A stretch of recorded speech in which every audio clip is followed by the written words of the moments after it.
Ayan guys, tinuturuan ko si Angel guys kung paano kumapit sa chair. Ayan, kasi nga kailangan matutunan na ni Angel guys paano kumapit para makapag-start na siyang maggabay-gabay. Siyempre guys, wala pa siyang wala pa siyang balance. Kailangan niya talaga matutunan paano kumapit. Nakakatayo siya, seconds lang, kasi nga wala siya sa tamang position, yung pagtayo niya, tsaka pag-upo, kailangan gagabayan ko pa. Pero, pag ginabayan ko, nakukuha naman niya, guys. Ang hindi lang niya nakukuha, gaya niya, paggabay, na gagabay siya na maglakad, nakakapit sana. Hindi niya kaya yan, guys. Kaya, ni-require ng kanyang rehab doctor na gumamit kami ng parallel bar. Wala kami nun, guys. Kaya gumawa na lang kami ng paraan. Yan, sa chair, pinapakapit ko siya yun, guys. Kaso, hindi pa rin niya agad-agad na gagawa. Kailangan step by step pa talagang ituturo.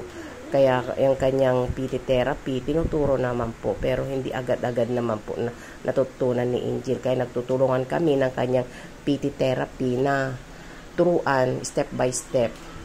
Kasi hindi nga agad-agad nakukuha nga po ni Angel. Pag wala siyang PT day, ako muna yung nagtuturo yung mga nalalaman kong basic.